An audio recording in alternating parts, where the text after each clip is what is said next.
Welcome to the WalterFootball.com podcast. This is episode 293. We're breaking down the 2020 fantasy football sleepers and busts. Joined once again by Kenny at Fantasy Jabber. Kenny, how are you? Bro, I'm living the dream. I've got Diet Coke. I've got football coming up. What else can you want? Football, Diet Coke, life is grand. No diet, though. I don't know what you're doing with that. Joined also by Jacob Camenker from the Sporting News. Jacob, how are you? I'm good. We're officially 2 weeks away from the NFL season, and I've got 3 fantasy drafts next week, so pretty pumped up about that. I'm getting ready to see if I can come out victorious. Last year, I did the worst I've ever done in my 10 years of playing fantasy, so it can't possibly do much worse than that, right? Yeah, I guess you have to rebound, right? Kenny and I have our fantasy draft on Sunday that we've been in the league in for since 2006 together. So that I'm looking forward to that. Let's break down our 2020 fantasy football sleepers first, and then we'll get to the bus.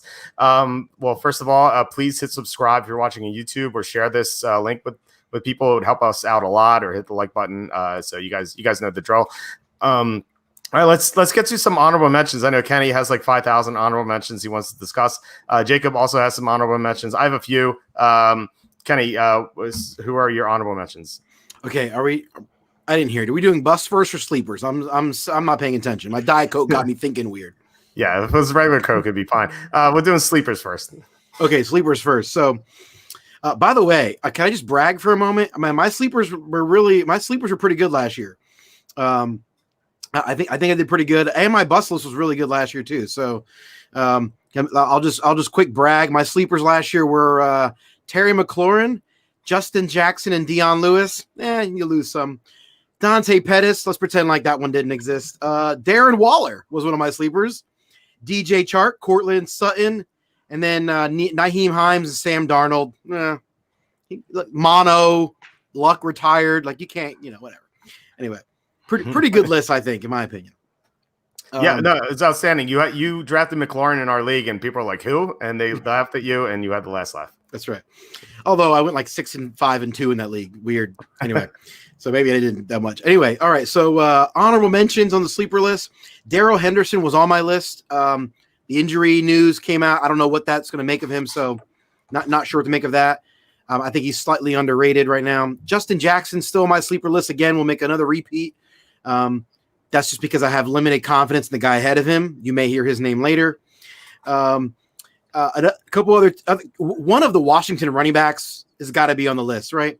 I think Bryce Love is probably the guy that I'll probably end up drafting. Throughout.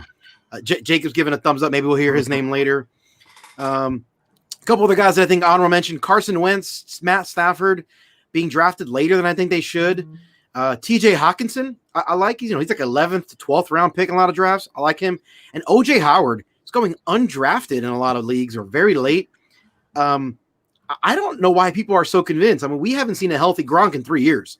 So I'm nervous that people are way overrating Gronk in that offense. I think OJ Howard might be a good guy. So those are my honorable mentions. Yeah, I think you make a good point, especially with Howard. Brady loves throwing his tight ends. It kind of clashes with Arians' offensive system, which usually doesn't have good production from tight ends. But I feel like you're going to have Evans, Godwin, Howard, and Gronk out on the field a lot. And I think Scotty Miller will work his way in there as a slot dude. So I like the idea of grabbing OJ Howard really late, or keeping an eye on him on the waiver wire, depending on how deep your league is. This is also me stalling a little bit because I'm prepared for this mentally, but I did not know we were doing top fives of each. So I've had to scramble my brain to figure this out. But some of my honorable mentions, I feel like at the quarterback position, Phillip Rivers is always solid. He always works his way into that close QB1 competition, and he's really low rated in some areas. I feel like, especially where he's going to a team that's, kind of better than what he had, especially in terms of blocking. So I think he's going to be better than people expect this year. So he's a guy I would keep an eye on. I'm a fan of Duke Johnson too in Houston. I think David Johnson's going to have trouble staying healthy, and Duke Johnson was really good last year. Bill O'Brien just didn't use him because he doesn't know what he's doing, but he had 410 receiving yards and 410 rushing yards. So I mean, if he gets on the field more and Bill O'Brien, like, he's like, oh, he's more dynamic than David Johnson, which, I don't have faith that will happen, but I think it could. I think that's probably a good scenario for them. Deeper sleeper at receiver, Brian Edwards from the Raiders. Henry Ruggs getting a lot of buzz, but I think Edwards might be more pro ready at this point in time. He's been doing really well in camp, so he's a guy I would keep an eye on very late. And at the tight end position, there's always a few sleepers that I kind of like that I always get nervous about. There are two I'll point out. Noah Fant averaged 14.1 yards per catch last year. So he should only get better as Drew Lock gets better. And here's a really sneaky one if you play in ESPN fantasy leagues. I play in a couple of those. Taysom Hill has tight end eligibility. If you're yes, that's according to my boss at Sporting News. So if you're getting really tricky and you want to pick up Taysom Hill as a tight end streamer, touchdown potential guy, he works in the red zone, and somehow he gets to make a start at quarterback this year, you are golden at tight end for when that happens. I wouldn't recommend that necessarily, but just an interesting note. And one more sleeper at tight end. I love Will Dissly from the Seahawks.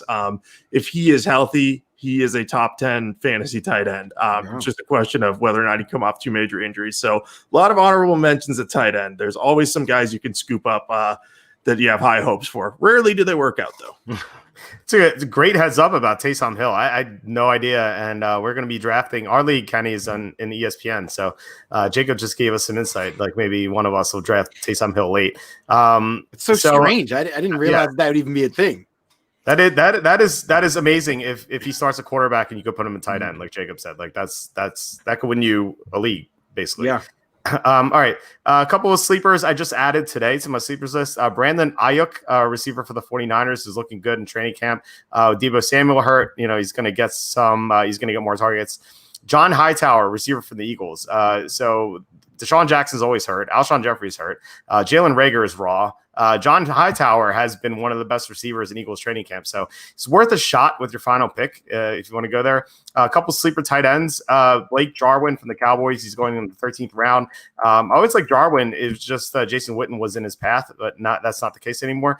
Mike Gesicki, I feel like I've drafted him in every single draft we've done, fantasy mock draft we've done. He's going to play in the slot in Chan Gailey's offense, which is huge.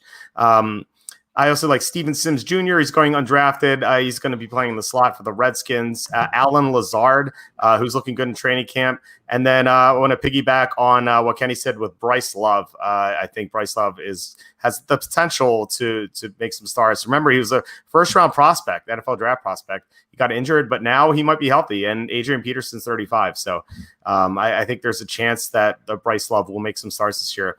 I'll kick things off with the sleepers. So my number 5 sleeper, and this is more for PPR than anything, but I do like him in standard as well, is Anthony Miller, receiver for the Bears. He really took a big step last year in the second half of the season.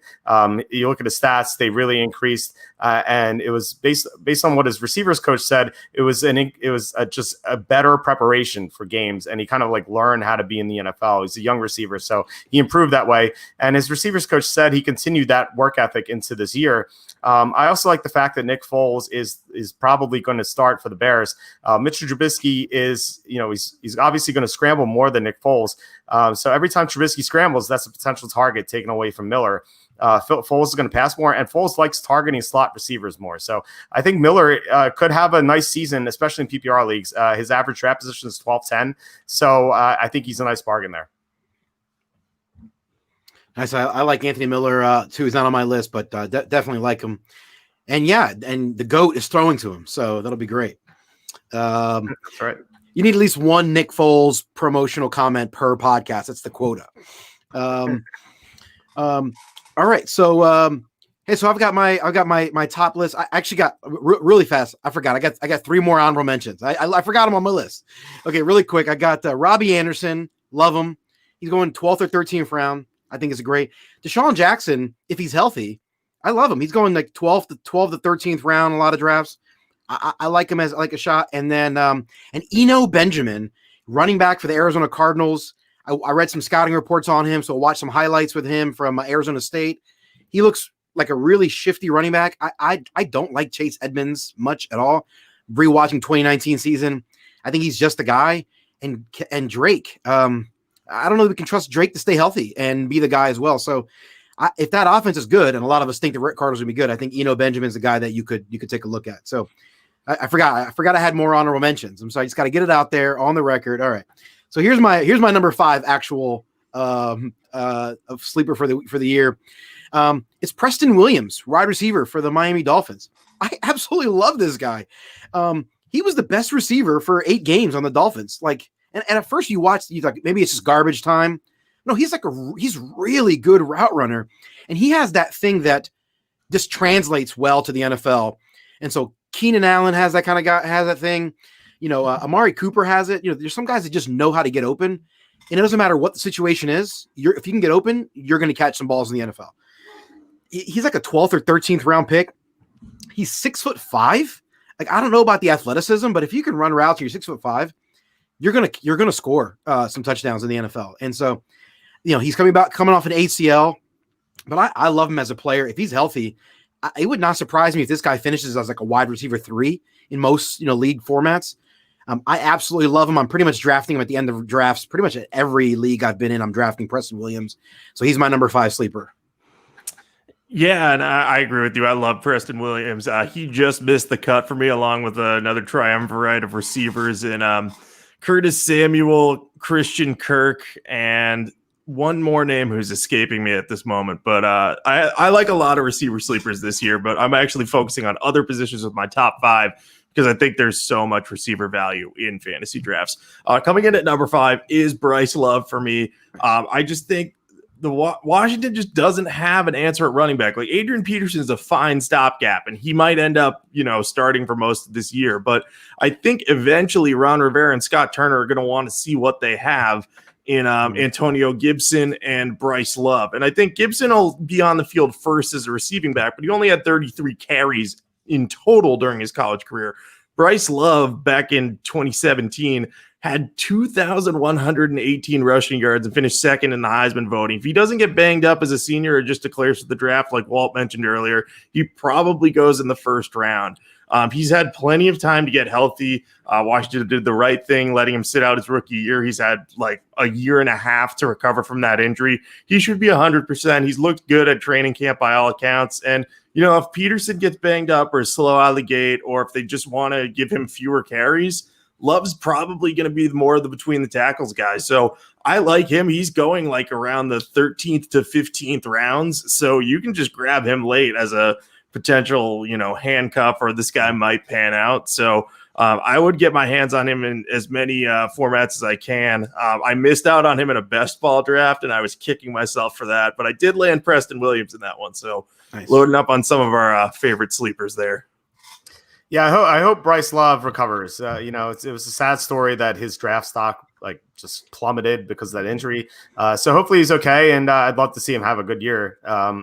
Also, Preston Williams is almost on my honorable mention. He's actually above some of the receivers I talked about, but I had a feeling Kenny was going to mention Preston Williams because he drafted him in our recent fantasy mock draft. All right, my number 4, and so Kenny and I, we've been friends since 1999. We sat together in the same class his senior year where I created my website, and ironically enough, he's the web host, so I don't know. That's kind of weird how things turn out, but we always have had arguments throughout the years about certain players, and this is our latest one. My number 4 is Chase Edmonds. Kenny just said he doesn't like Chase Edmonds. I like Chase Edmonds a lot. He didn't have that much playing time last year because he was behind a couple guys, notably David Johnson and Kenny and Drake. But when Chase Edmonds got his opportunity, especially in the Giants game, he was terrific. I thought he looked very good. And Cliff Kingsbury, I think, agrees with me. He called him a starting running back in the NFL. And given that Kenny and Drake has never handled the full workload in his playing career, not just NFL but Alabama as well. He always split carries in Alabama. I think there's a decent chance Chase Edmonds gets some starts this year and maybe becomes the starting running back toward the end of the season. And I think that's a good thing for his fantasy outlook because Arizona running backs, they catch a ton of passes from Kyler Murray. So I'm a big fan of Chase Edmonds. So I guess we'll see whether Kenny or I happens to be correct this time. It's funny. So we're like-minded here in that we're both thinking that offense is going to throw a lot to the running back, and we expect some production there. And we're both thinking that we're not confident that Drake is going to be able to be the guy. So we agree.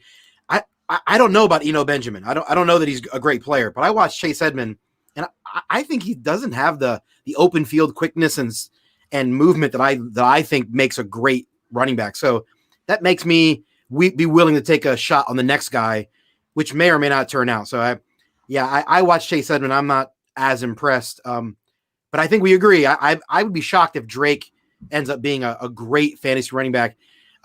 For us, you may hear his name later in this podcast. So I will tell you my next sleeper on my list. I don't think anyone who knows me or has listened to the pod for a while will be super shocked. It's number 4. It's the only tight end on this list. It's Dallas Goedert.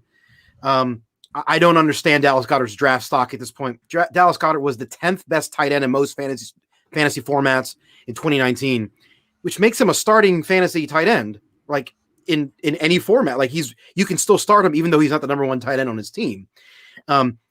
Even if Zach Ertz never gets injured, Dallas Goedert would still outperform his current draft position.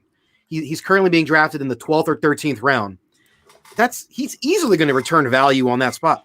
Now, if Zach Ertz were to get hurt, God forbid, I'm an Eagles fan, so I don't want that. But if Zach Ertz were to get hurt, Dallas, like if news came out today that Zach Ertz tore his ACL in training camp today, where would Dallas Goedert be drafted?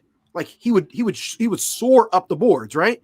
And so I think the fact that Goddard is being drafted where he's at, like he's going to return the value even if nothing happens. And again, if Ertz were to get hurt, God forbid, then you all of a sudden you possibly have like a top 3 tight end in the NFL on your team, like, potentially. Like that's the kind of talent you get. The fact that he's being drafted behind lots of other guys, he's being drafted behind guys I think he's superior to, is just very weird to me. So Dallas Goedert will be a tight end on lots of my teams. He's my fourth sleeper. Yeah, I think Goddard is a good bet at tight end for sure. I think a lot of people just overlook him because they see Zach Ertz and they just don't think like he could possibly have done well. And then halfway through the season, someone realizes that on waivers and is like, why is this guy still available, and scoops him up? But he should be drafted in most leagues, but he probably won't be. So I could definitely see backing him. But I'm going with a guy from my hometown team for the 4th spot. I'm going with Cam Newton. I know he hasn't technically won the starting job in New England yet, but I have no faith in Jarrett Stidham. I've said this many a time on this podcast. I never saw the pocket presence there with him. And I think the move to sign Newton was just kind of hey, Stidham's not going to be ready. And I think if Newton is healthy and he can run the ball a little bit, he could end up being, maybe a top 10 fantasy quarterback. He's not being drafted as such. I mean, he's been available in like the 11th to 13th round of most of our mocks. Granted, quarterbacks get pushed down in those, but I think he could really pan out. Josh McDaniels will be able to get the most out of him. I know there's some concerns about the team's lack of receiving weapons. So that would be something to keep an eye on. But, James White coming out of the backfield can take some of the pressure off him there. And I just think if Newton gets into the red zone, Belichick and McDaniels are not going to be afraid to kind of pound the rock with him a little bit. So I think he'll be a big touchdown threat. So he's a guy, I may not draft him as a starter just because, there's still questions about his health. If there was a preseason, we'd have a lot more of assurance about that. But I would pick him as a potential streamer to play in week 1 against the Dolphins. Or if you're drafting 2 quarterbacks, and you end up with, say, like Deshaun Watson in the middle rounds, like we have sometime, and you want to just handcuff Newton because he's the best player on the board, I'd say go for it, because if the more quarterback talent you have, the better you are trying to trade at the position. Of course, you can play the opposite strategy. Both work. But yeah, Newton's a dude I will be watching very closely when the season opens. I love both those picks, both Goddard and Newton. But I'm going to stick with New England's backfield. And my number 3 is Damian Harris. So he's been getting the number 1 reps at running back in Patriots training camp. Now, Sony Michel's injured. That's part of the reason why. But Michel's always injured. So what else is new? So I think there's a chance that Damian Harris will get some starts this year. He was the 3rd round pick last year. He didn't really see any action. But as Jacob pointed out on a mock draft we did recently, like the Patriots seem to give some of their players red shirts from time to time. And I think that Damian Harris, with a year to learn, I think he can succeed. We know he has talent. He was great in Alabama. So I think Damian Harris makes for a nice pick. His average draft position, I believe, is 1209 around that range. So I think that's a great bargain. I would take him in the 10th or 11th round before anyone else can. So Damian Harris is my number 3. Nice. Damian Harris. I don't know a lot about the guy. Obviously, we haven't seen him enough from him. I don't know. I have a tough time trusting any running back still in that team. So it's just the system and the history there. I'm like when they've had a great running back, they've featured him, but it just feels like they shuffle guys around. So it's hard to trust. Remember Jonas Gray was a thing for one, 4 touchdown game. And then like we never heard him again. He was like late to a practice and Belichick got rid of, I don't know. It's always hard for me to trust that backfield. That's my, less about the player, more about the system. But I will say this, we may hear Cam Newton's name again later at some point. So, all right, my number 3 sleeper is a guy that I think is going really under the radar. And it's kind of similar to the Dallas Goedert situation, and that's Kareem Hunt. Kareem Hunt to me is a guy that I think is being similar to what I said with Dallas Goedert. Like, even if Nick Chubb never gets hurt, Kareem Hunt will be featured enough and give you enough fantasy production that I think he will likely return the value that it will cost for you to get him on your team. So I think you draft him and you play him as your flex or your RB, 3, he's going to give you the value. But then if Nick Chubb, again, and I'm not a Browns fan, but I love Nick Chubb and I don't want to see him get hurt, but God forbid he were to get hurt. Where does Kareem Hunt get drafted? If Nick Chubb got hurt today, if news came out, ACL tear today in training camp, where would Kareem Hunt be drafted? I mean, my guess is the 2nd round at minimum, probably is my guess, right? I mean, that's my thinking. So he's the kind of guy, it's like, there's no downside and there's incredible upside. Like, he feels safe and he's one injury away from literally being the swing player of your league in some ways. I think he's that kind of player. He's not as talented as Nick Chubb, but he's really good. And I like him as a player. So Kareem Hunt will likely end up being on a lot of my teams. Yeah, I've been all over Kareem Hunt in a lot of different formats. And even there have been times where I've taken Nick Chubb in the 1st round and just in mocks and best ball, and I've grabbed Kareem Hunt in the 3rd or 4th round. Just guarantees me the RB1 for the Browns, but also, they could hypothetically both be starters week in, week out. So I definitely like that one. I'm going the receiving core for my number 3 is Darius Slayton with the Giants. I just think that the Giants offense has so much upside. They have 3 really good receivers in Slayton, Tate, and Sterling Shepard. But Slayton really showed a lot of good chemistry with Daniel Jones. He's a downfield playmaker. And I think Daniel Jones is really going to make that take that next step this year. And I think Slayton's going to reap the biggest rewards from it. Because Tate and Shepard are both better close to the line. I feel like Slayton makes more downfield plays. So I like him a lot. He's going in the middle of mocks. Kind of those Giants receivers go anywhere between the 7th and 10th rounds. All 3 of them come off the board. I've been making it my goal to have one of them on all of my teams just because I think they're well set up to be good on offense, especially after the selection of Andrew Thomas. I think that offensive line is going to help Daniel Jones have more time in the pocket, fumble the ball less. So, yeah, count me in on Darius Slayton there. I'm going to try to get him in my league, but I don't know if that's going to happen. Well, if we were in the same league together, I don't think you'd be getting him because I've been drafting him a lot in the fantasy mock drafts we've done. And I might as well, I'm going to save my number 2 because my number 1 is Darius Slayton as well. So I'm just going to keep touching on him.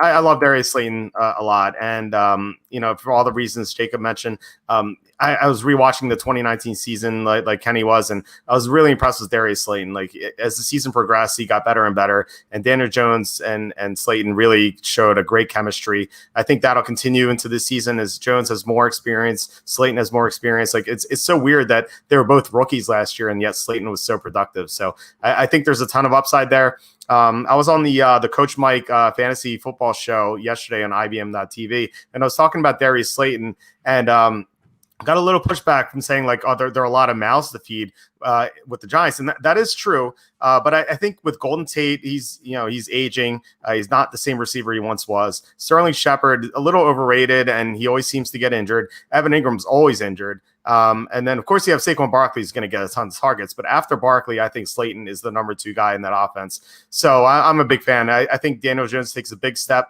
forward this year, and I think Slayton is just going to have a monster second season. So my number 1 is Darius Slayton. I'll get to my number 2 in a bit. Funny. You guys are going to hear me talk about Daniel Jones and Darius Slayton, but not in related to sleepers. So maybe I'll hold off on that when we get to bust. I think I've already tipping my hand on all of my bust already. That's interesting. He's a 9th round pick. How's he a bust? Yeah, I'll get to that in a second. Okay. I guess I'll allude to it now, but in essence, Daniel Jones and the entire passing offense for the New York Giants is on my bust list. And it's largely because I keep seeing Daniel Jones and those passing offensive weapons creeping up the draft boards. And so when we get to bust, I'll come back to that. But my number 2 sleeper, I'm on number 2, correct? That's right.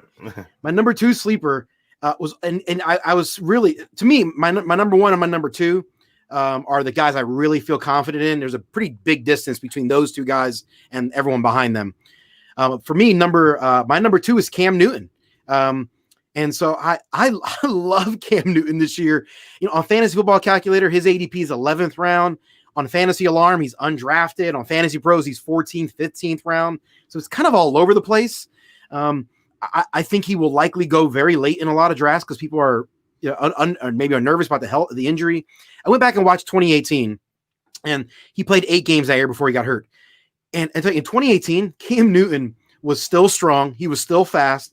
His arm was great. He's always been inaccurate on the deep ball. He's never been a great accurate deep ball passer, but on the short intermediate routes, he was fantastic. And last time I checked, I don't think the Patriots are like this, throw the ball down the field a ton type of team, right? Like that's not necessarily their MO. I think he could do it. I trust the coaching staff. I trust Bill Belichick. I trust our offensive coaching staff. I trust that they're going to be able to put a game plan in place to maximize his skill set. I do that. Is he Tom Brady? Of course not, but I trust that. Their offensive line was terrible last year for most of the season. Their offensive weapons were really bad for most of the year. I gotta imagine they're going to get at least a little bit better. And Cam Newton is just a freak athlete, and he's got a unique skill set. So I trust the defense is good enough to put the offensive good positions. I think there's a scenario where Cam Newton is like QB3. I think if everything goes right, I think he could be a top 3 quarterback. I think that he's that type of skill set. And if he ends up sucking, then okay, fine. Quarterback is the easiest position to replace. But if you draft Cam Newton in your 11th or 12th round, and he ends up, throwing for 30 touchdowns and running for another 8 touchdowns, you're gonna win your league. You're gonna be in strong contention, like that type of deal. So I think that he's a great option. I don't understand him going behind guys that I think are not good, and are not trustworthy. So I love Cam Newton. I think there's a distance between him and my other sleepers. I will end up having Cam Newton on a lot of leagues. I should have broken out my Cam Newton jersey for this. I already have one. It's my first Patriots jersey since they had Katz and Moyer at center. That was when I was 5. Wow. Or it might not even been center. I don't know. I was 5, so it's been a long time. But anyway, on to my second favorite sleeper. I'm going a tight end, actually. I love Jack Doyle in the Indianapolis Colts offense. Eric Ebron is gone. Doyle's a steady contributor. He catches a lot of passes. He gets a lot of targets.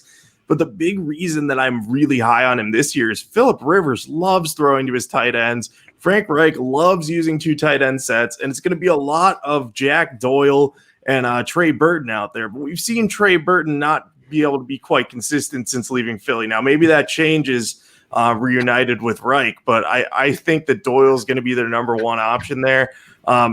He's ranked around like number 12 in most tight end rankings, so that fringe tight end 1 spot, but I think there's a legitimate chance he could be like a top 6 guy.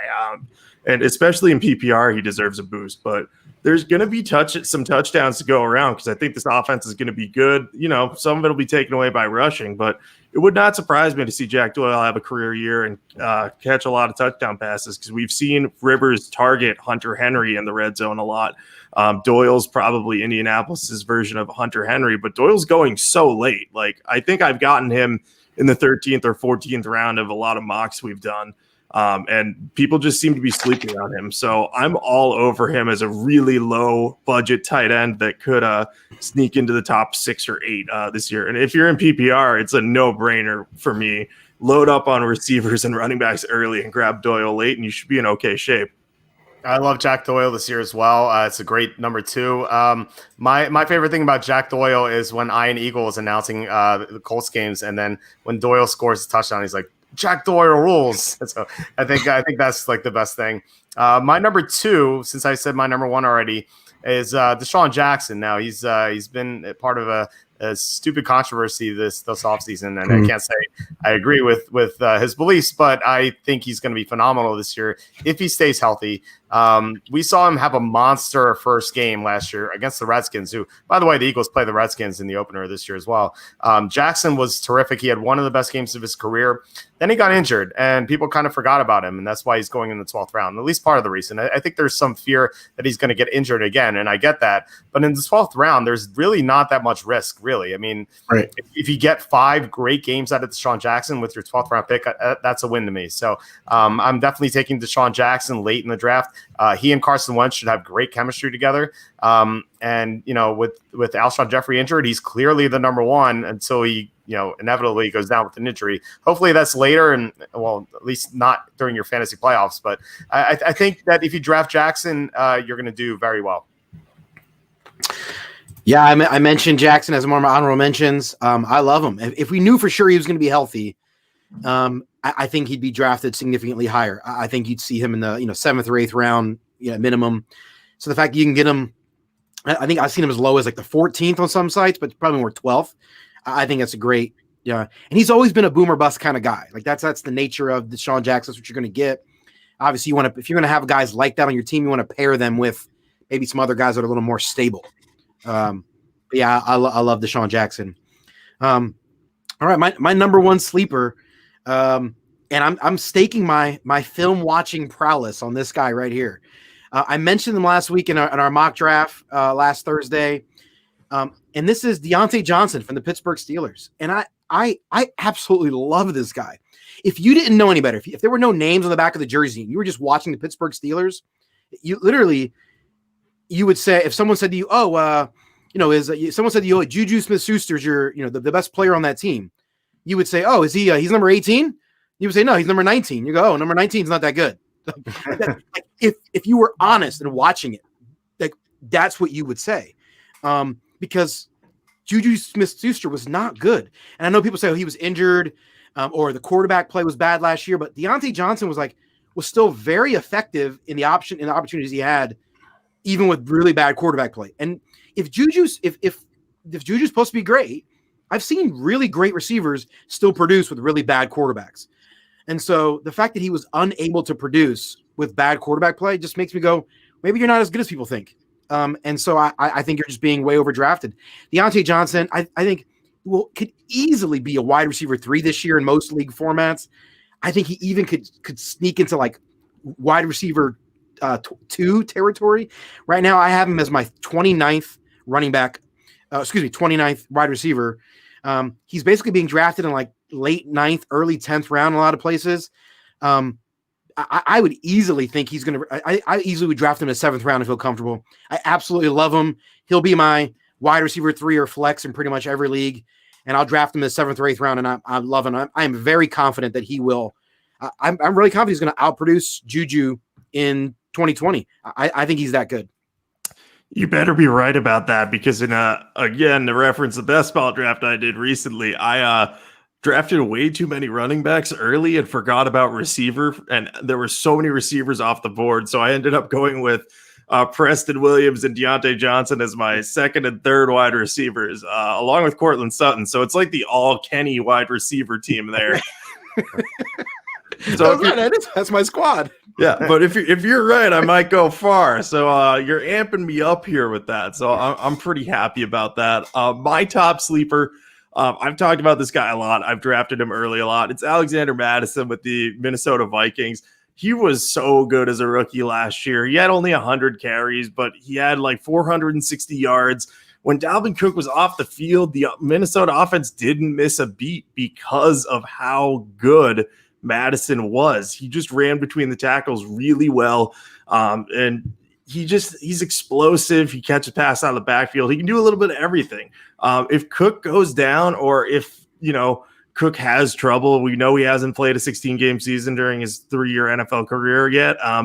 Madison's going to get some starts, and he should produce running RB2 numbers at the very least. And, if Cook goes down early in the season, you already have Madison on your bench. You're set up with a pretty deep running back room, because I think Madison is just going to outproduce him and eventually just take over the job from him, because Cook's going to be a free agent soon too. And if the Vikings and him can't agree on a contract, they might just be like, hey, let's see what we got with Madison, depending on how this season goes along. Or if the coaching staff decides they like Madison more, why bother giving Cook more carries than him? So we'll see what ultimately happens. But Madison, I've been targeting in like the 7th or 8th round in our mocks. We have a lot of astute people in there and sharp people who try to take him before me.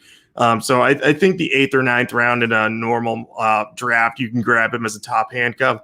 And if you're going to draft Dalvin Cook, which, spoiler alert, don't, absolutely draft Madison earlier than you should, because you need that top running back. If you're going to spend a first-round pick on Dalvin Cook, you got to take Madison in the 6th round. That's just my opinion, but he's a big-time sleeper. I love him, and hopefully I'll be able to get him in all 3 of my drafts next week.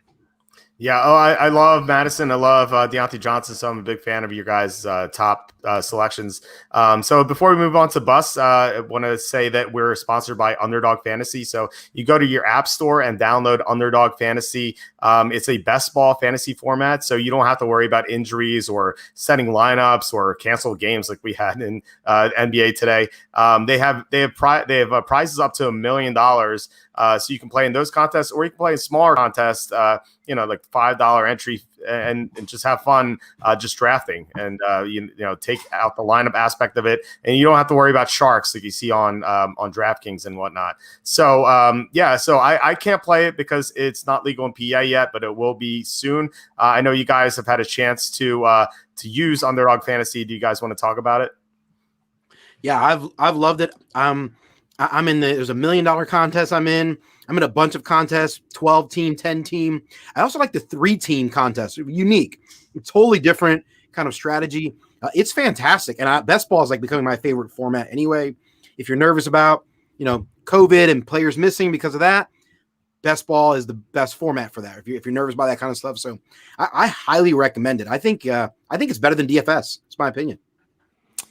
Yeah, I'm a huge fan of Underdog. Again, their app is super easy to use. The best ball draft I've been referencing this whole show, I did on Underdog, and it was great. And their ranking system is great. You can kind of customize your own rankings. During the draft, when players are coming off the board, you get to see not only their names pop up, but their faces. So there's kind of an extra element of suspense that makes it fun if you've got like one pick ahead of you and then you see the face pop up first if you don't know whose face it is. It can be kind of fun. You're like, oh, is that my guy? And it's like, oh, no, it wasn't. Or, oh, yeah, it was. Also, if you look at the receiver rankings in there, it's based off of where they've been drafted in terms of ADP and other mocks. There is a specific Kenny influence on the rankings because Deontay Johnson was so high in there. I did a little bit of a double take. So that's how I knew you had been using it a lot, Kenny. But the best ball format, super fun, super low stress, and it keeps you engaged the whole year because you're never truly out of contention in best ball because once bye weeks hit, anything can happen for anyone. So, and it gives you players to root for all the time. So, Underdog, great app, a lot of fun. Definitely download it and give it a shot. Awesome. So if you're lucky enough to use it, unlike me, please use Walter Football as your bonus code after your first deposit. So that'd be great if you guys could do that. All right, let's get to our busts. So Kenny, I imagine you have many honorable mentions. So you want to get to your bust honorable mentions? Yeah, I got to brag a little first. From last year, my honorable mentions were Devontae Adams and Austin Eckler. No, that's not bragging. Okay, that's a little, but my top 5 were better. Royce Freeman, Damian Williams, James Conner, Baker Mayfield, and Derrick Henry. Derrick Henry. Anyway, but the Derrick Henry one, my take there looks better, and I'll get to it in a second. But my 2020 bust honorable mentions. Let me make sure I got my honorable mentions. And when I say bust, by the way, like maybe I don't know how you guys think about busts. I think of just guys who I think are generally being overvalued. Like they still may be fine. I just would rather draft them much later, and I want to be drafting them, on the bottom end of their range of outcomes. That's what I'm thinking. So it's not that these guys are going to outright suck necessarily. So my honorable mention, Devontae Adams. I mean, he's like the first or second wide receiver off the board in a lot of drafts. He finished 29th last year. I know because he missed 3 games, but like even on a points per game basis, he wasn't a wide receiver 1 in most formats. And so I've just never really liked Devontae Adams as a receiver. I think he's overrated.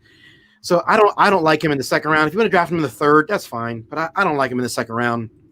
I think Clyde's Edward-Helaire makes me a little nervous. Again, I don't think he's going to suck. But you got to draft him late first, early second. I don't know. That makes me nervous. Like a rookie without training camp, without the off season, without preseason.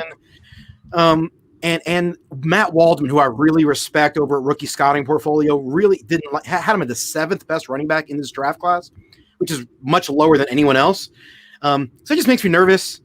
Chris Godwin to me also makes me nervous, being mid to late second round as the fourth or third, fourth, or fifth receiver off the board, almost always ahead of Mike Evans. I think Mike Evans is clearly the best receiver on that team. So I don't understand Godwin in that spot. Like, again, I don't mind Godwin in the third, but just a little overvalued for me. Juju, as I just talked about a moment ago, he's kind of late third, early fourth. I just think he's a little overvalued for the guy who I think will be the second best receiver on the team. And David Montgomery, is also a guy that I just, he's going to get a lot of volume probably, but he's like a fifth round pick, 6th round pick. He's the kind of guy that could be out of the NFL in 2 years. Like, I don't know if I like that. Like, so I think those guys like Adams, Helaire, Godwin, Montgomery, Juju are all guys that I think they're all being overvalued to make me nervous. Yeah, I can definitely see some of those guys. I totally agree with you on Godwin. I don't get why he's going ahead of Mike Evans. Everyone seems to be projecting this massive Godwin tilt with Brady coming in. I just don't see it. I think the targets are going to get spread around. I think they finish maybe roughly equal, but I'd still bet on Evans over Godwin at this point. Maybe we'll be proven wrong, but I think he's going too high. There are a couple other dudes. I just don't love their situations. These are running backs. Raheem Mostert, I love his offensive line, but I also think that Tevin Coleman could easily become the top running back there again.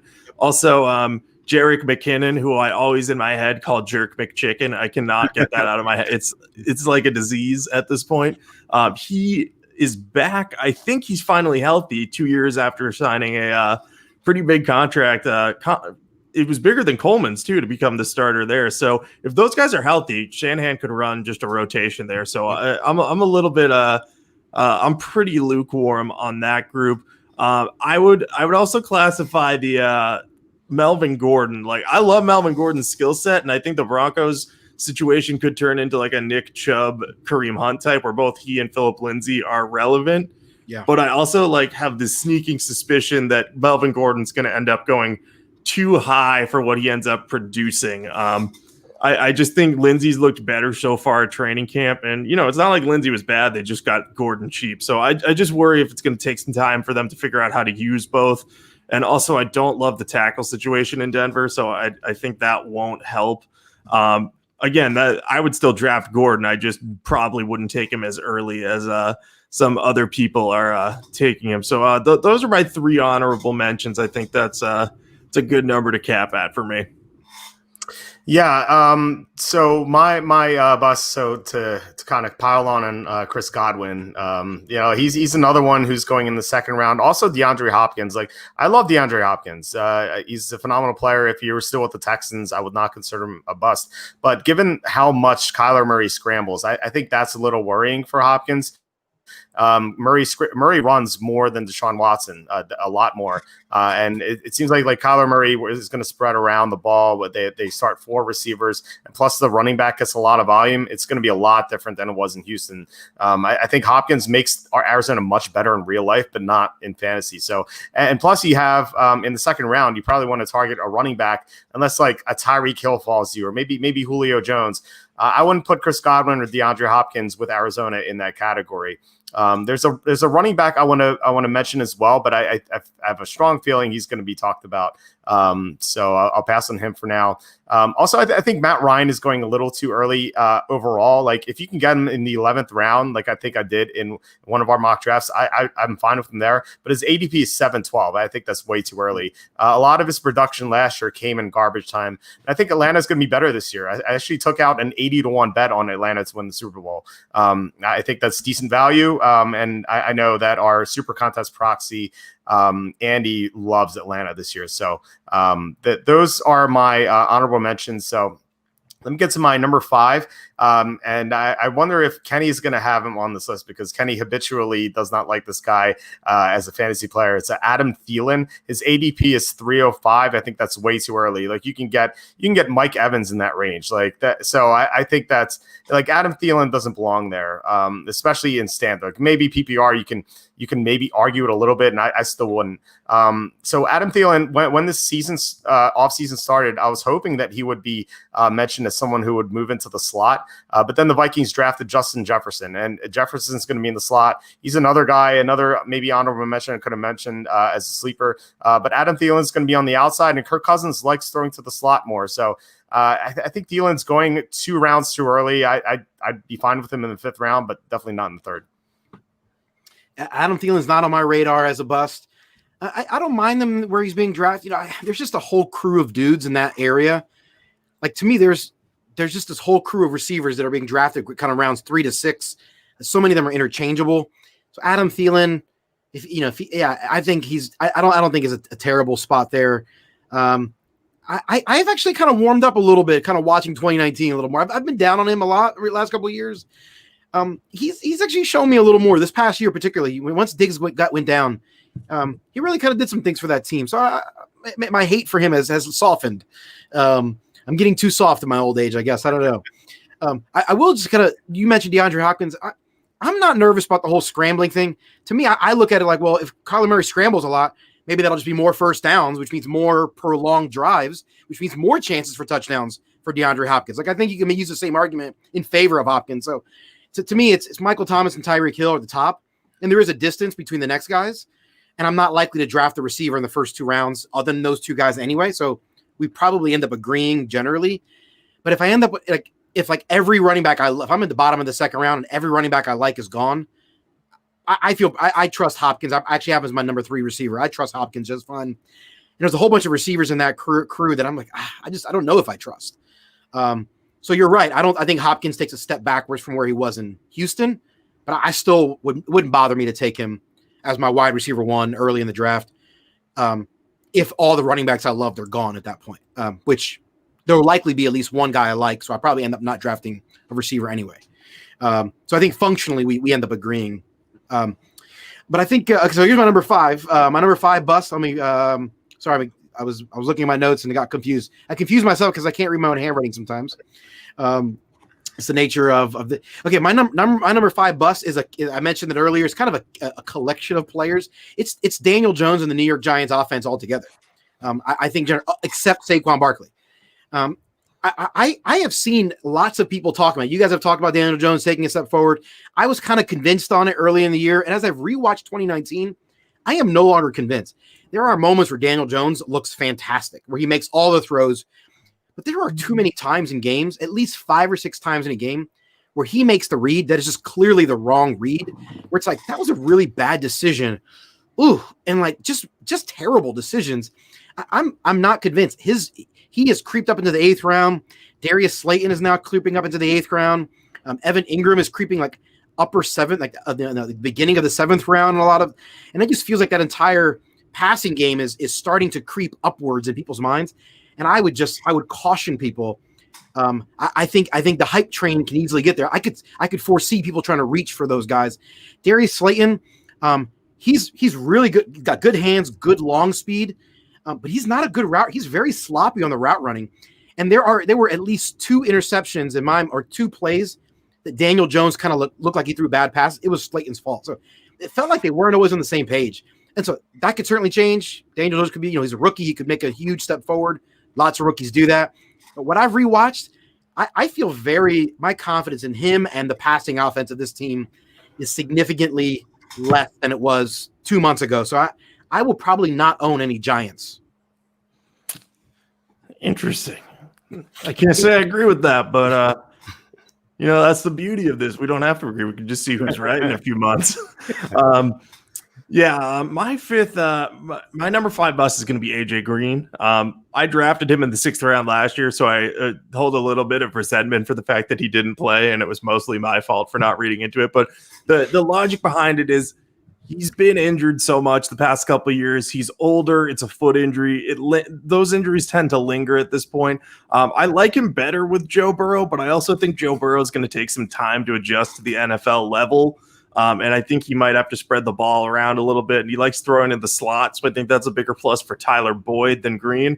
I think Green's already been banged up at camp a little bit. So there's just a lot of little factors that make me worried about AJ Green. Now, if he was available in the 8th round, I would definitely take a chance on him. But I think he's going around that 6th round range a bit. And, the possibility exists that he ends up being okay and is a, fine wide receiver too and does really well. But I'm just not willing to take that risk again. There are just too many things that are troubling to me about Green for this year. Yeah, I mean, he's boom or bust. Like he's either going to be great or he's not going to play at all. So yeah, I could see that. My number 4 is Cooper Kupp. I think people remember how great Cooper Kupp was, or at least how great his stats were a couple years ago when the Rams offense was running like so well. The first year with Sean McVay there, they reached the playoffs, and then the second year they went to the Super Bowl. Cooper Kupp was excellent in fantasy that year, those 2 years. And then he kind of fell off after that. And I think part of the reason why is the offensive line has really declined, and Jared Goff, as a result, has regressed as well. And also Jared Goff has been targeting Robert Woods a lot more. It seemed like last year Jared Goff just preferred to throw to Robert Woods more. You can argue whether or not Cooper Kupp is more talented than Robert Woods or not. That's certainly a discussion that can be had, but I don't think you can argue that it seemed like Jared Goff liked throwing to Robert Woods more than Cooper Kupp. Like that was definitely apparent last year. And yet Cooper Kupp is being drafted earlier than Robert Woods. Kupp's ADP is 310. Again, Mike Evans is a 3rd round pick in fantasy.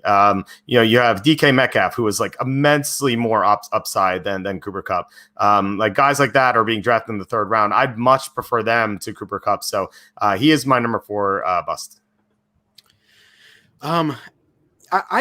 Where is Cooper Kupp's ADP? And I don't know. He wasn't on my list of. It's 310. 310. Yeah, I think it's fine. I'm rewatching the 2019 season.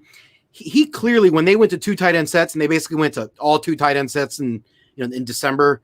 They completely transformed from being what they had been under Sean McVay for the first couple of years there. They were a completely different team in the last 6 weeks of the season. And when they were going to 2 tight end sets, or Cooper Kupp was not on the field most of those times. He was the guy coming off the field. And so, but when it comes to talent-wise, like he's not taking a step backwards. So to me, I don't know what to make of that offense. I'm not sure what to do with that team. So it's hard for me to say, yeah, that team is good or bad, largely because I don't know what to make of that team, which leads me to my number 4 bust. It's actually I got a 2-way tie for 2 tight ends. I've got Jared Cook and Tyler Higbee as my bust, tied for number 4 for kind of the similar reasons. They are both guys that the numbers look really good in the second half of the year last year. The system is systems that people seem to trust, but they don't have the talent to really sustain that going forward. So for kind of the same reason, I think Tyler Higbee is kind of being drafted like late 8th, early 9th. Jared Cook's being drafted like late 7th, early 8th round, depending on what site you look at. Both of those guys are being drafted ahead of primarily Dallas Goedert, obviously being the main guy I've already talked about. But Austin Hooper, Noah Fant are being drafted late. TJ Hawkinson being drafted late. There are several other tight ends that I like more. And so anyone drafting a tight end before round 10, like unless this is one of the elite guys, it doesn't make sense to me. To me, it's good. You're going to bust. You're much better if you're going to draft one of the single positions in between quarterback and tight end in that spot. Take a quarterback. If you're going to draft, one of those guys in round, 8 to 10, a tight end's not what you want there. I think it's a total bust. Tyler Higbee being drafted way too high. He was 9th best tight end last year on 89 targets, which is only 57%, which is a 50% share of his team. I can't imagine that's going to get repeat. Like I look at the Rams. Does Sean McVay really want to be a slow-paced 2 tight end team? Like, does he really want to be that? I don't think any of us think Sean McVay wants to be that guy.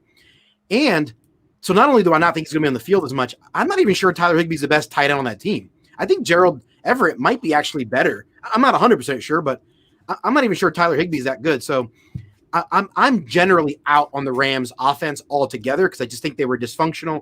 That offensive line was a total disaster last year. I don't know what the running game is going to be like, but I see a lot of people drafting Tyler Higbee as like they say, yeah, I'm going to wait on tight end, and and then Tyler Higbee's the guy. Like that seems like odd. So or Jared Cook, really? Literally, Jared Cook I don't think he could outrun Jacob or me in a race. So, I mean, I don't know how fast you are, Jacob, but I don't know that Jared Cook's the guy. So, I think it's really odd that people are waiting on tight end. Well done. And then they're going to put their stock in Jared Cook and Tyler Higbee. I just think it's odd. I am deceptively fast, but I have no stamina. Like my top tier sprint speed when I was younger, people would be like, wow, you run faster than I thought you would. But, yeah, no, I have no stamina. So I could run him maybe once, but not twice. Totally agree to your point on Cook. I'm a little higher on Higbee than you, but generally I feel the same way about the Rams offense. I just don't like their offensive line at all. I think they're in for maybe another big regression if Andrew Whitworth can't continue to play well. But my number 4 guy is a quarterback. It's Dak Prescott. Look, Dak Prescott's good. He's good in fantasy formats, but he's just going too early. Like every time we do a mock draft, he goes like in the 6th round when there are other receivers or running backs you could add. And Dak Prescott just doesn't move the needle for me. I would so much rather have Aaron Rodgers in the 10th round. Carson Wentz has been going in that same range. It doesn't make sense to me for Dak Prescott to be going that high. I know he has a lot of good weapons around him, but he also has Ezekiel Elliott there to take some rushing touchdowns away. And, I think all of us will acknowledge if they get down the red zone, the first option is going to be running with Elliott. They still have a good offensive line, even without Travis Frederick. I have it ranked, I think, as the 4th unit in the NFL.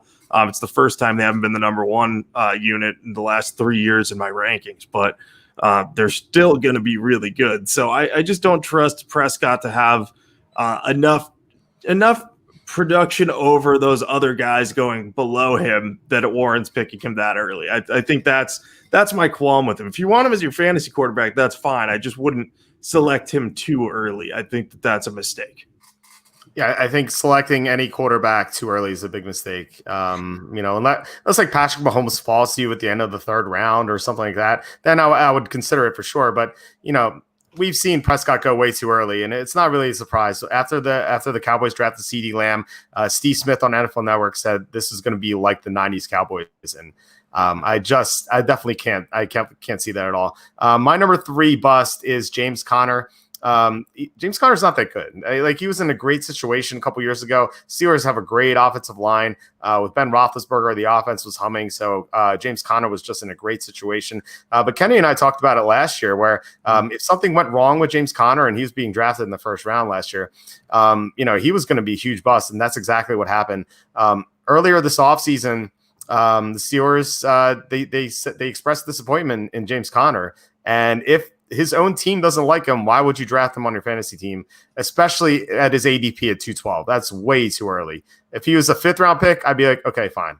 But 212, no way. So he's my number 3 bust. Yeah, I don't think I realized where is that fantasy football calculator you're looking at there? Yep. Yeah, I don't think I realized he was that he was even like that was where he was going. Yeah, he was my number one bust last year, and my next three guys are all running backs, and they're all for the same reason that I had James Conner number one last year. When I'm drafting a running back early in the draft, it's because I want a guy that I think is going to be good no matter what the situation is. Saquon Barkley is that kind of guy, right? Like even if the Giants completely fall apart, I still have confidence Barkley is going to return dividends, that I invested in him. Even if the offensive line sucks and the coach sucks and Daniel Jones sucks, I still think Barkley is a running back number one. Like that's how good I think Barkley will be. I said the same thing about Joe Mixon last year. I was like, I don't care how bad the team is around him. I like him. And Joe Mixon turned out to be pretty good, even behind a putrid offensive line. So like, I'm looking for that. You're right. James Conner is the kind of guy that he needs everything right around him for him to produce. And I don't like drafting those kind of guys. That's not because I just think generally speaking, most of us think we're better at predicting teams than we actually are. Like we say, oh, the situation is this and this. Actually, like things change so much in the NFL. Like inconsistencies change, injuries, like so many things change from year to year. We're not as good as we think we are at predicting teams, right? So I think generally I don't like those kind of guys. So my number 1, 2, and 3 are all running backs. So my number 3 is the guy that falls in this category. It's Kenyon Drake. You already alluded to him earlier. He's going in the like early to mid second round in most formats. I don't understand that at all. I do not get it at all. The list of running backs going behind him that I would rather have. Aaron Jones. I'm not even a fan of Aaron Jones. I would take Aaron Jones ahead of him. I would take Chris Carson, who I don't even like Chris Carson. I would take him ahead of Kenyon Drake. Melvin Gordon, Le'Veon Bell, David Johnson, Mark Ingram, Todd Gurley, Devin Singletary, Jonathan Taylor, like Kareem Hunt, like all of those guys, DeAndre Swift, all those guys are being drafted like rounds like 3 to 6. I would take all of those guys before I take Kenyon Drake as my running back 1 on my fantasy team. I do not understand it at all. I'm watching 2019 again. And like after after he became the primary running back there, he was very average for most of those games, except one game against the Browns where he totally went off, had this brilliant game, 4 touchdowns or whatever it was. Like he was awesome. And then he was like mediocre the rest of it. If you take away that one game, he's like running back 34. Like what? Why are we this guy in the second round? Like I don't understand this at all. He had a few really great games in Miami. He had a few good moments in Arizona, but most of the time, this guy's been like tremendously unwanted by his coaching staffs. I don't understand it one bit. I like the offense. I don't trust Kenyon Drake at all to be the guy. I would be shocked if he's the primary ball carrier there by week 9 or 10, which is the reason why I'm going to throw some chips in with Eno Benjamin. I don't know if he's good or not, but maybe Walt's right. Maybe Chase Edmonds is the right guy. Like I think your thinking is right, Walt, because I don't like Kenyon Drake at all. I literally, to me, would not draft him before like round 6 or 7. I don't understand second round at all. Yeah, I think I have a little bit of a different opinion on Kenyon Drake than you guys do, but I'm also I'm trying to. I think I played him in DFS the week that he went crazy, so that's probably why. I am admittedly loyal to a fault in fantasy, so I will probably get burned by him somehow in some way. But my number 3 bust, same as Walt's, it's James Conner. I love the Steelers' offensive line. But Conner did nothing behind them last year, despite them being a strong unit. I think there's so much competition there, too, between Benny Snell, Anthony McFarland, even Jalen Samuels, to an extent, can take touches away from Conner. And I think, like you said, Walt, the Steelers want to move on from him. So I don't see why I should trust Conner at this point. So he's my number 3 bust. And like you, Kenny, my top 3 busts are all running backs. Yeah, mine are too, and I'll make this short and sweet. My number 2 is Kenyon Drake. So I like him even less than Kenny does. I mentioned why I don't like Kenny Drake when I talked about Chase Edmonds, and Kenny broke down Kenyon Drake so well that I feel like I don't have to say anything more. Nice, very nice. Well, I'm going back to the well with my number 1 and number 2, so I don't think anyone who knows me is going to be shocked by either one of these. Number 2 for me is Austin Eckler. I don't understand the Austin Eckler love. He's a nice player. He has a role to play in the NFL. I like the guy. I just think I don't think people realize like he's above average. He's nice, but he's not a stellar player. And the situation has to be good for him to be good. I don't want to draft those kind of players mid to late second round. Like even in standard, he's still a high third round pick, even creeping into the second sometimes. In PPR, maybe it's a little bit forgivable, but still, Phillip Rivers is gone. By the way, Phillip Rivers, dating back to his rookie year, Phillip Rivers has averaged targeting the running back position in the passing game. He has targeted his running backs 100 targets a year is his average, which is 30% more than any quarterback dating back to the merger. Can I just say that again? Phillip Rivers targets his running backs 30% more than any other quarterback since 1970. That's an unbelievable statistic. I couldn't believe it. Wow. I don't foresee that team doing that. So I instantly, in my mind, I'm like, okay, the Colts, PPR running backs, I'm bumping them up. I watched Austin Eckler play. He's a nice player. I just think he's good. And I think Justin Jackson is actually he's still there. I don't know what that team's going to be. I have no clue what to make of the quarterback. I have no clue what to make of the system. I love Keenan Allen, but I don't know what to do with him either. I have no clue what that team is. So the situation is ugly. I don't want to touch it. And the idea of taking Austin Eckler, who I just think is just a nice player, a nice role player in the second round, I think is insanity. Yeah, again, I like Eckler a little bit more than you, but I get the argument, especially in standard. I like him a lot in PPR, I guess. Right. I'm not as big on him in standard. My number 2 guy is David Montgomery. We touched on him a little bit earlier. I think he was one of your honorable mentions, Kenny. He's a volume guy, but he didn't do anything last year in Chicago. There were big expectations for him. There was a lot of camp hype, and he just kind of came in and was kind of slow, kind of didn't run the ball very well. Didn't have very good vision, and Chicago doesn't have a good offense or a good offensive line. So I don't really think I would trust him as a pick, even in the 5th round. I'd rather load up on running backs earlier than that and then just take an upside guy at the position. If I'm picking in the 5th round, 5th round's really a sweet spot for receiver this year too. So he has that working against him. I just think that there's not much going for him besides volume. The only reason he's at number 2 on my list is because I think volume wise, he might get touchdown opportunities, but if he's going to continue plodding along, averaging 3.5 yards a carry or whatnot, or I think he's actually at 3.7. So I'll give him a little bit more credit there.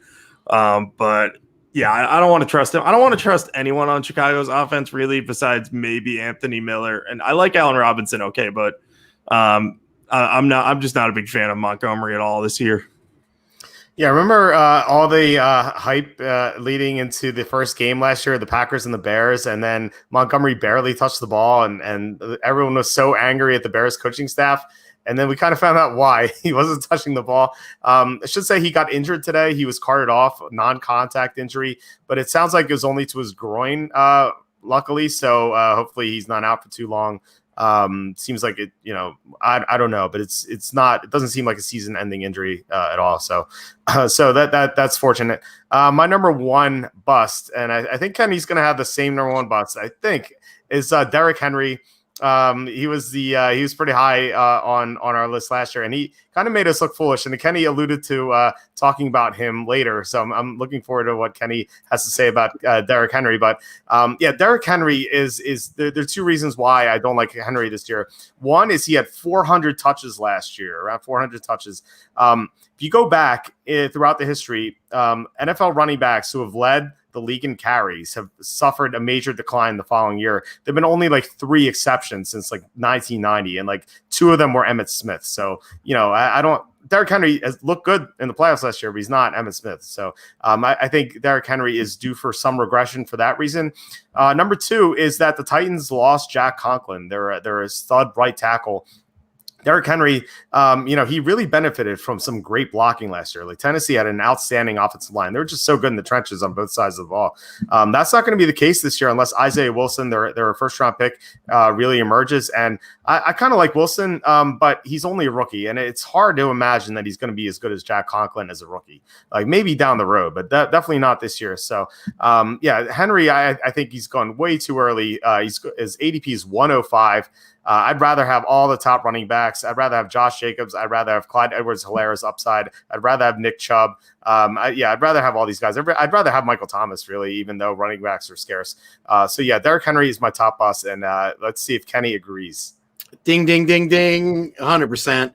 I feel like I bag on this guy a lot. I don't mean to.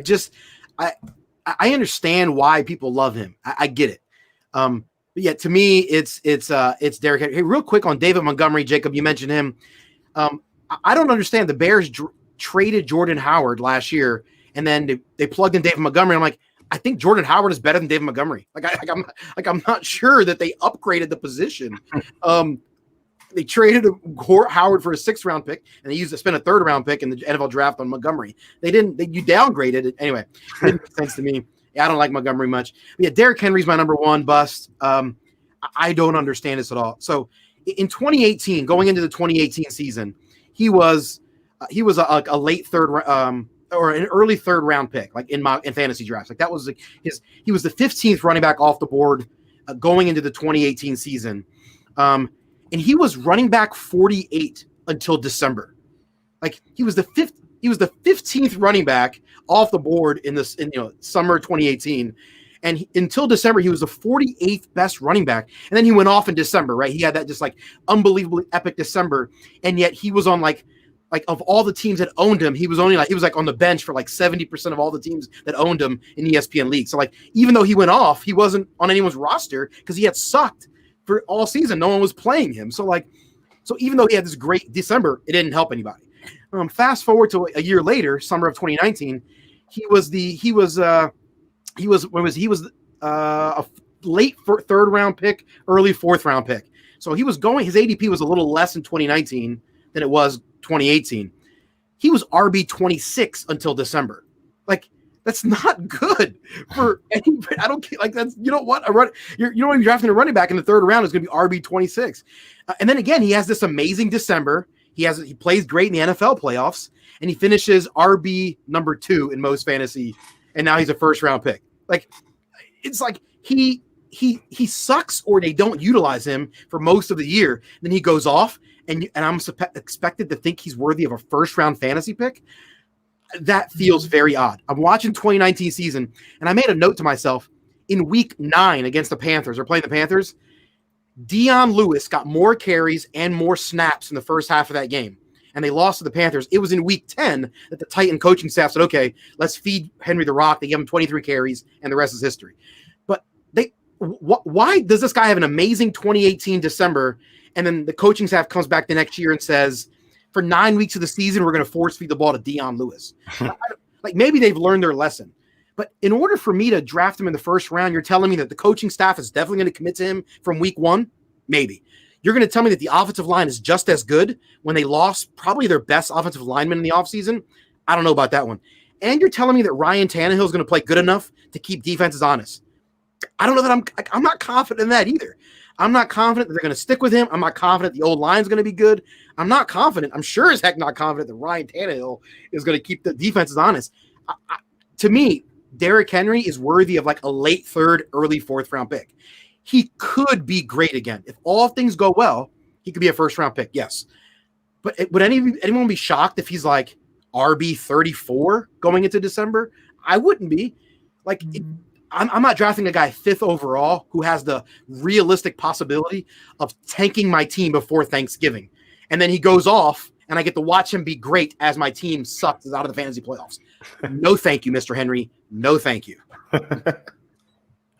All right. Again, I guess I'll be different here. I get the argument with Henry. Believe me, as someone who I think owned Henry in 2018, it was very frustrating just to, have him around. But I like him more this year. But I think it is going to take a shift in the coaching staff's mentality. So right.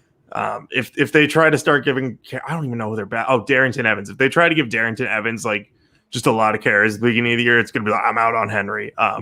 But unfortunately, we don't have preseason to see what's going to happen there. Anyway, my number 1 bust is David Johnson. There's so many factors here. David Johnson, I love him as a player. He did win me a fantasy championship. I drafted him and somehow won a fantasy championship once. But the fact of the matter is he's playing on a Bill O'Brien coached team that has a decent offensive line. Not great, but I would say it's maybe the same, if not a little worse on the interior than the Arizona offensive line. Outside of Laramie Tunsil, they don't have very much. So I think that hurts him. I think the presence of Duke Johnson could hurt him because if David Johnson starts low and Duke Johnson takes carries from him and looks as good as he did last year in limited touches, I think he could realistically take the job from David Johnson. Like I'm starting to become higher on Duke Johnson as the season comes closer. I really think if Bill O'Brien knew what he was doing last year, he would have played Duke Johnson more. So I don't have faith that he's going to figure that out now, but who knows? Maybe it takes a bigger name for him to realize, like, oh, I can bench this big name guy to play David Johnson, and then they'll all see how smart I am, or something along those lines. But yeah, it's the coaching, it's the offensive line, it's the injury history. There's just so much stacked against David Johnson, and who knows? Maybe he comes back and is healthy and does well. But at his like roughly early third round to late third, just third round in general, price tag, it's too rich for me. There's just other running backs there that I'd rather have that I feel are safer. So I'm not willing to trust him in that situation. And I say that now. And like, if he ended up at my pick in like the late fourth round, I'd probably take him with no qualms about it. But drafting him and expecting him to be a quality starter for my team, whether it's as an RB2 or a flex, I have a lot of worries about that. And that's just the range he's going to go in because he's still a big name. Yeah. Yeah, it's hard to trust Bill O'Brien. Like when I think about what Bill O'Brien's thinking, like I imagine like a hamster on a wheel, just like running around. Like that's really that's all that's up there. Real quick, because I know Kenny, you have to go. And if I'm late for dinner, my wife will be very mad at me. So a couple of quick questions. Let's get some quick answers. Antonio Gibson, should he drop him for Sony Michel? I would rather have Gibson with his upside. What do you guys think? I'm in agreement on that. Sony feels like, if he's healthy, he could be good, but I just don't think he'll stay healthy long enough. I think Gibson has a more long-term upside at this point. Sony Michel, it's really sad because he was awesome at Georgia. I think the injuries, the lateral quickness is non-existent. I think he's just a guy. I can't imagine he's in the NFL much longer. Like I feel bad because it feels like he's one of those guys that injuries have really hurt him. So I'd be out on him pretty quickly. Yeah. All right. Amari Cooper or Miles Sanders in keeper. I think definitely Sanders. Running backs are scarcer than receivers, and Amari Cooper tends to fade down the stretch. Sanders looks like he has great upside for at least 6, 7, 8 more years. What do you guys think? Yeah, I'll go with Sanders as well. I'd rather have the running back depth over inverse Derrick Henry. Cooper's so strange. Like he was a wide receiver 1, but anyone who owned him, no, they didn't feel like it. He's so up and down. I don't love Cooper. I think just the positional scarcity in general was enough to tip the scales towards Sanders in that case. Yeah. Okay. All right. Great talking to you guys about fantasy sleepers and busts. Anything to plug first, Kenny, and then Jacob? I'm almost done. Should have been interceptions list, and for the whole 2019 season. I was very surprised. I love watching. Can I just put a plug for everyone? Just watch more games. Like read less box scores, watch more games. I just feel like it's much more informative than just box scores alone. So that's about it. And anyone who wants to find me on Twitter, let's fight it out. Come on, let's pick. If you like Chase Edmonds or Darius Slayton, you're wrong. Let's argue. Find me on Twitter at FantasyJabber. Yeah, and over at Sporting News, I got my offensive line rankings out. I've been doing rankings analysis for running backs, tight ends. My coworkers have handled quarterback, receiver. We got literally everything you can think of. We also got Lamar Jackson versus Patrick Mahomes, which of those two is going to be better and why, back it up with stats, all sorts of stuff there. You check us out at SN Fantasy on Twitter. You can also follow me at Jacob Camenker on Twitter. Tweet at me with your questions. I'll try to remember to tweet out a bunch of NFL stuff. I try to remember to tweet my golf picks every week. I am definitely going to forget that again. I think I'm batting below the Mendoza line on saying I'll do it and then not doing it. So yeah, but anyway, find me on Twitter at Jacob Camenker, and we can always talk sports and loop Kenny in too, and we'll definitely go at it. Let's do it. Sounds good. I mean, you can release your golf lineups because there's no NBA going on. So yeah, there's definitely a time for that. At walterfootball.com, at Twitter at walterfootball. We have tons of fantasy content, fantasy rankings, sleepers, busts, cheat sheets, a strategy guide, round by round strategy guide. I'm going to release week 1 rankings either tonight or tomorrow night, depending on whether or not the Excel sheet cooperates and uploads properly. So we'll see. Hopefully that works well.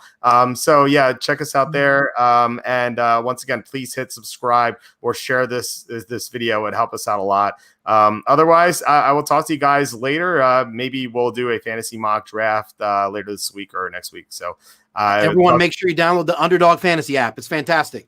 Do it. Absolutely. Yeah. All right, guys. I'll talk to you later. All right. Later. Bye. All right. Bye.